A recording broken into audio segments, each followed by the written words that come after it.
Dear students, welcome you again. Class 11th Geography Lesson 3 पृथ्वी की आंतरिक संरचना structure of the earth interior. हमने प्रत्यक्ष और परोक्ष पृथ्वी की जानकारी के स्रोत पढ़े थे, लेकिन अभी हम अप्रत्यक्ष स्रोत के 5 भाग पढ़ेंगे। फर्स्ट है घनत्व पर आधारित प्रमाण, किस तरह से पृथ्वी की संरचना है। घनत्व पर आधारित प्रमाण पृथ्वी का औसत घनत्व 5.5 ग्राम घन सेंटीमीटर है। इसका मतलब है कि पृथ्वी का भार अपने समान आकार वाले जल पिंड होती है जो वाटर बॉडी होती है उससे 5.5 यानी 5.5 गुना अधिक है। पृथ्वी का ऊपरी भाग बिछी परतदार चट्टानों का घनत्व केवल 2.7 ग्राम घन सेंटीमीटर है, जबकि इसके स्थित इसके नीचे आग्नेय शैलें हैं से जो परत बनी हुई है उसका घनत्व 3.0 से 3.5 ग्राम घन सेंटीमीटर है। इस आधार पर सामान्य तौर पर पृथ्वी के करोड़ जो अंतरम भाग है उसका घनत्व 11 से 12 ग्राम घन सेंटीमीटर होना चाहिए। इससे यह प्रमाणित होता है कि पृथ्वी के अंतरम का घनत्व सर्वाधिक है। पृथ्वी के केंद्र पर तो घनत्व 13 से 14 पहुँच जाता है। इस पृथ्वी के आंतरिक भाग में घनत्व को अच्छे से आप देख लीजिएगा। दाब पर आधारित, प्रेशर पर आधारित प्रमाण है पृथ्वी की संरचना के बारे में। 2 मत हैं। पहला मत कहता है कि पृथ्वी के अंतरम भाग का अधिक घनत्व इसकी बाहरी परतों के दबाव या भार के कारण, यानी ऊपर से जो चट्टानें हैं वो प्रेशर डालती हैं और नीचे उनका जो घनत्व है बढ़ता जाता है, लेकिन कुछ सीमा बाद यह घनत्व दबाव जो है कम हो जाता है, घनत्व बढ़ना बंद हो जाता है, चाहे दबाव कितना भी क्यों न बढ़ा दिया जाए।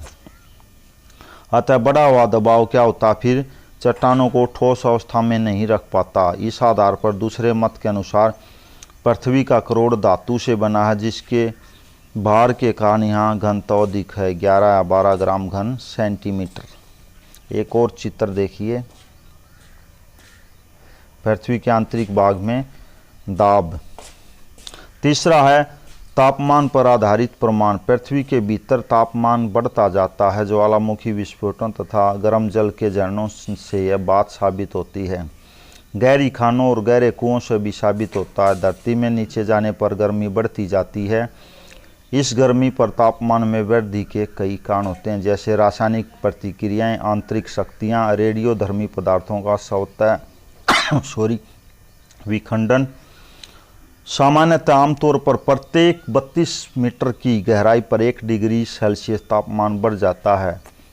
अगर इस बात को बच्चों ध्यान में रखें तो 50 किलोमीटर की गहराई पर तापमान 1200 डिग्री सेल्सियस से 1800 डिग्री सेल्सियस के बीच पहुंच जाना चाहिए। पृथ्वी के धात्विक करोड़ पर 2 लाख डिग्री सेल्सियस होना चाहिए, लेकिन यह बात सही नहीं है। अब वैज्ञानिकों का विचार है कि गहराई के साथ तापमान की वृद्धि भी कम होती जाती है, जो इस प्रकार है। धरातल से, यानी हम जहाँ पर बैठे हुए हैं उससे 100 किलोमीटर नीचे जाने तक 12 डिग्री सेल्सियस प्रति किलोमीटर, यानी 1200 डिग्री सेल्सियस हुआ 100 किलोमीटर पर।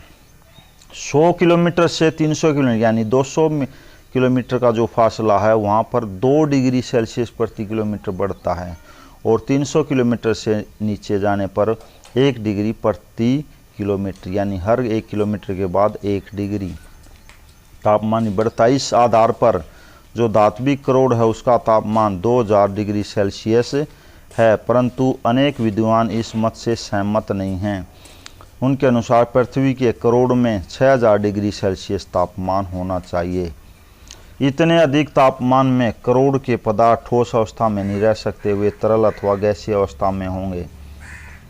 पृथ्वी के आंतरिक भाग में तापमान का चित्र देख लीजिए। लेकिन वैज्ञानिक यह सिद्ध कर चुके हैं कि दबाव चट्टानों के गलनांक मतलब मेल्टिंग पॉइंट को थोड़ा बढ़ा देता है। भूगर्भ में जब तापमान बढ़ेगा तो चट्टानों पर दबाव भी बढ़ेगा। जब दबाव बढ़ेगा तो चट्टानें पिघल नहीं सकती, इसलिए जो अंतर का तापमान अंतरम जो तरल अवस्था में न कर ठोस अवस्था में होगी, जो तरल है वो ठोस में बदल जाएगा। यह कथन पहले ही गलत सिद्ध हो चुका है। यदि पृथ्वी का करोड़ न तो ठोस और न ही तरल, तब गैसीय अवस्था में होगा, यह भी संभव नहीं है। इसमें अनेक भूगर्भीय कठिनाइयाँ उत्पन्न हो सकती हैं। उपर्युक्त व्याख्याओं से स्पष्ट है कि घनत्व, दबाव और तापमान के आधार पर पृथ्वी की बनावट के बारे में कोई निश्चित एक प्रमाण नहीं है।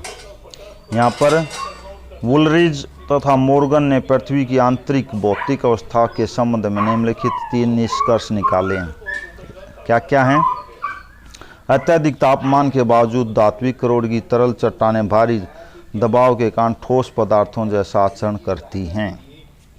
यानी कि अत्यधिक तापमान ज़्यादा होने की वजह से जो धात्विक करोड़ है, नीचे का हिस्सा है पृथ्वी का, भारी दबाव होने के कारण ठोस पदार्थों जैसा ही आचरण करता है, भले वो तरल में क्यों ना हो।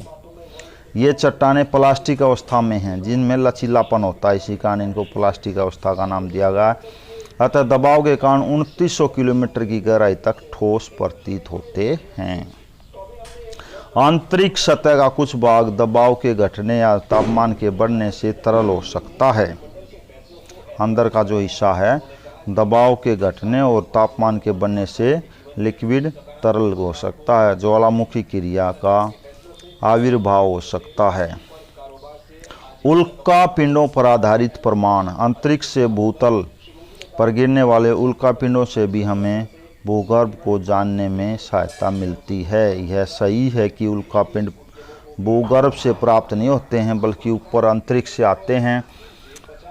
सौरमंडल का सदस्य होने के कारण उल्का पिंड और पृथ्वी की रचना में समानता पाई जाती है। तो इस अध्ययन से 2 बातों का अनुमान लगता है। प्रथम ये कि उल्का पिंडों के समान प्याज की परतों जैसे सकेंद्रीय परतें पाई जाती हैं। दूसरा ये कि उल्का पिंडों के निर्माण में लोहा तथा निकिल की प्रधानता इंगित करती है, इशारा करती है।